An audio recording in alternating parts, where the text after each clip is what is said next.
Hey guys, what's up? This is Jonathan, Michael. Projmar Productions, and we just got back from seeing Thor 2: The Dark World. And so now this is our 3 cents on it. Yep. And we're kind of excited for it, and so hopefully we will let some spoilers slip. We're going to try really hard not to. Make it spoiler free. Yeah. But before we edit this video and post it online, we'll determine whether it's going to be spoiler free or not. We'll put it in the description or not. Yeah. So maybe if you haven't seen this movie yet, don't watch this video. Or maybe if you have seen it, watch this video. Either way, eventually watch the this video. Yeah. Yeah. Well, just wow is one of the main things that I can say for this one. I mean, holy shit. As I just posted on Facebook, holy crap, that was freaking awesome. Yeah, it truly, truly was. And I will say this with all honesty, I have seen every Marvel comic book movie they've made besides the Ghost Rider movies, because I'm sorry, just no, I'm not going to watch that. I would say that this is the best Marvel movie they've done, with the exception of the first Iron Man. And yes, I'm including Avengers in this. I think this was better than the Avengers. Sacrilege! I'm throwing it out there. Thor was not my favorite character that they did out of all of them. Captain America was. Although I loved Thor, I like everything about him. I loved the first movie. This one Blew it out of the water. Yeah, it really did. I can understand what they were needing to do with Thor. They needed to introduce him and all the things they had to do, but this is what Thor should have been, I think. Yeah. A lot more action, of course, because everything's already been established, but very action-packed. It was really, really cool. Yes, it was. You know, there was no overarching storyline for Thor in this one, because the first one, like me and Michael were talking about earlier, that I think one of the main points of the first one is that it was a redemption movie. You know, it was Hero had to figure out what he needed to do. He had to redeem himself. He had to learn how to be a real hero. Blah blah blah. You know, that whole kind of cliched storyline. But he had to go through it. You know, everybody has to. Iron Man had to do it in Iron Man 3. You know, it's part of being a superhero. This one didn't have to have any of that. It was pure, I'm gonna go kick everybody's ass. I'll be right back. You can't just be, you know, the God of Thunder without learning how to be the God of Thunder. Exactly. First off. Exactly. Yeah. It was. Wow. Performances were great. Oh gosh, yes. And what I want to know is, maybe you can expound on this. You're the nerdy fanboy. So, from that aspect, what did you think? I think they got the characters more right in this one than they did in the previous one, with the slight exception of Loki. Really, if you want to see Loki at his best and what he truly is, that's where the Avengers got it right. That was Loki. That was pure Loki. This one was a little different. He was kind of on his own path to redemption. Up until the very end.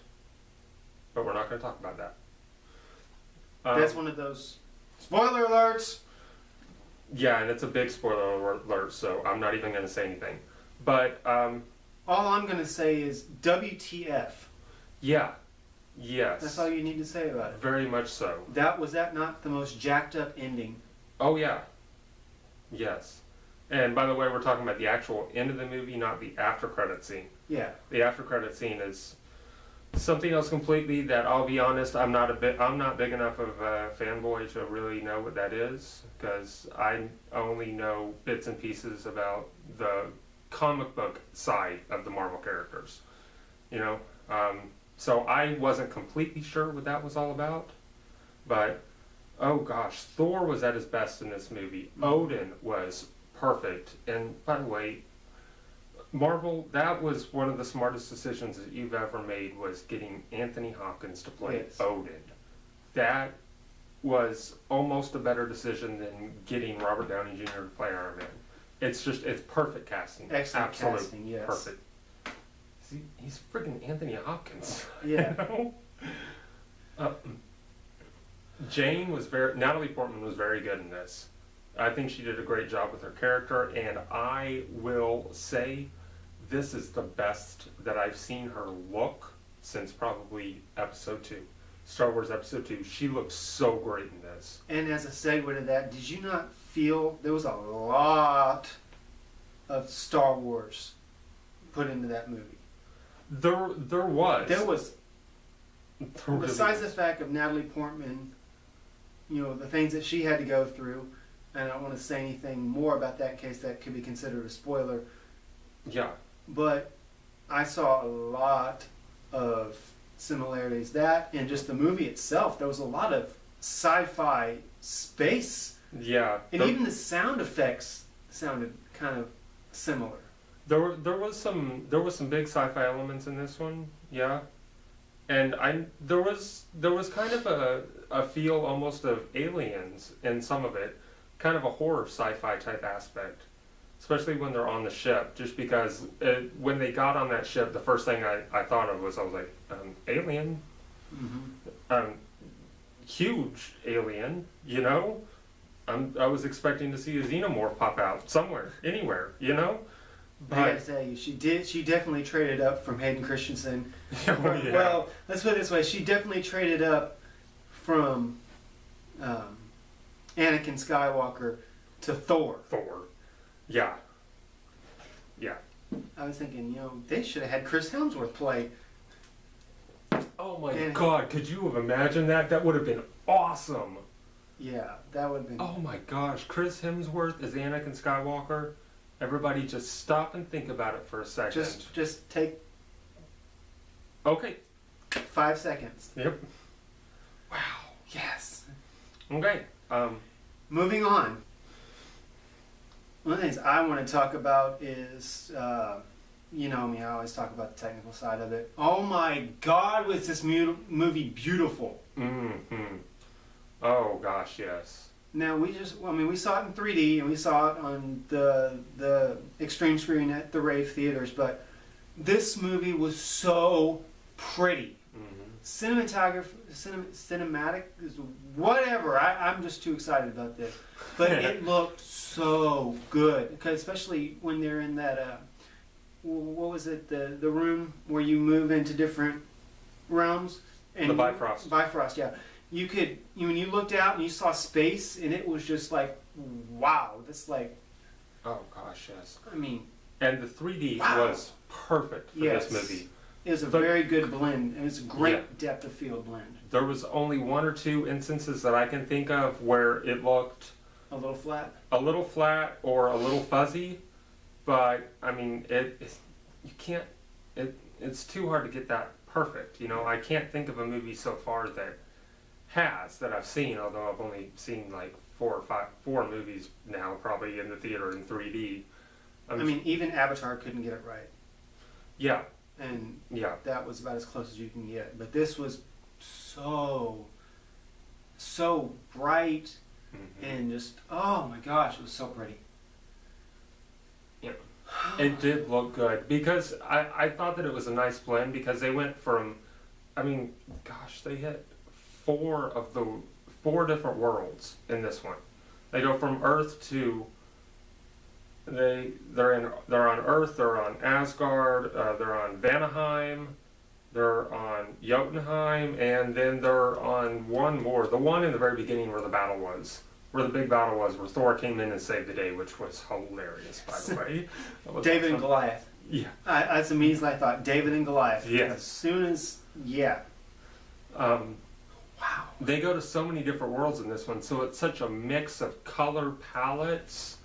And then with the whole thing with the Dark Elves, every time they were on screen, it didn't matter where they were, there was a sense of darkness to the color. Yes. You know, it's like everything was slowly going in shadow whenever they were on screen, which was beautiful. And it was a really nice choice considering, you know, these are characters that came from a world that was completely dark. Yeah. You know, The sound was good too. the sound was very good. Everything was great. I can't wait to watch it at home. You know, hopefully the neighbors will be gone for the weekend. Oh no, we're just gonna have to warn them ahead of time. Be like, you guys need to go away for like 3 or 4 hours. Okay. You know. I only have one more thing to say before we wrap this up. So anything else you want to put out there in the just one. I like that they gave Kat Dennings and Stellan Skarsgård a little bit bigger part in this one. You know, they're not just stock characters on the side, especially Kat Dennings. Mm-hmm. You know, she actually had a big part in this, and her big part wasn't just to stand around with cleavage. She didn't even ever see. She had it completely covered up. Yeah, you know, they actually gave her a role in this one, which I thought was really good. And just how funny was Stellan Skarsgård in this? He was hilarious. He lost his mind after the attack on New York in the Avengers, and so he spent the entire movie, I think, without any pants on. Yep. Except for the very end. We get introduced to him streaking at Stonehenge. Yeah, that was something that I didn't completely need to see, but I'm kind of glad I did, just because it was funny. It was great because it was good because they showed it as news footage, so they had it all blurred out. Yes. All right. I would like to say, before we wrap this up, because I think we're about 12 minutes or so, that ending battle was batshit crazy. Oh yeah, it was. They kept opening up all those portals, and just the hammer. Every time you think he's gonna grab it back out, it gets sucked into something else. That part was hilarious. I'm like, oh, that poor hammer. It's just trying to find its way back home. And then when the jets got sucked into there, and they think they're going to crash, they're pissing a bail, and all of a sudden they're on another world. Can you imagine the debriefing from in that when they get back at the end of the mission? Right. What happened to you? I have no idea what the fuck just happened. That was a great ending battle. Yeah. It was funny and serious at the same time, which was kind of the theme of the whole movie. Yeah, it was. The whole movie was very serious and very dark, and it was a really dark storyline. Yes, it was. You know, but just then, enough humor thrown in. You know, every once in a while it was just interspersed with something. You know, one of the characters would say something funny. If they were on Earth, it was Kat Dennings' character. She would have something hilarious to say, and that was it. You know, it was just like one line, and it was a nice little laugh break, and then it was right back to the fighting. You know, so. And what do you think of those wormhole bombs, those black hole bombs? Those are crazy, and it's kind of crazy that they're in it because I'm using those right now in Halo 4. They have them. They have them in Halo 4. I'm like, somebody's been playing some Halo and taking some ideas. Probably Natalie Portman. She's a gamer, apparently. Probably come up and be like, I have this great idea, and use them in this game I'm playing. Oh, so overall, Thor's version's a little bit more intense than the Halo version. Definitely. The Halo version just sucks them away. But so overall, awesome movie. Overall, yes. Spend the money to go see it. Spend the money to go see it in 3D. Mm-hmm. I would honestly give it a 9 out of 10. Yeah. Yeah. And I'm gonna give this a. Let's wrap this up. Yep. So check it out. It's awesome. Great. They had some great trailers. Yeah. So maybe you'll get lucky and you'll get the new X-Men movie, a new Captain America movie, The Hobbit, Need for Speed, and then a couple other ones that nobody cares about. Yep. Pretty much. So, all right. Until another time. That's the beat.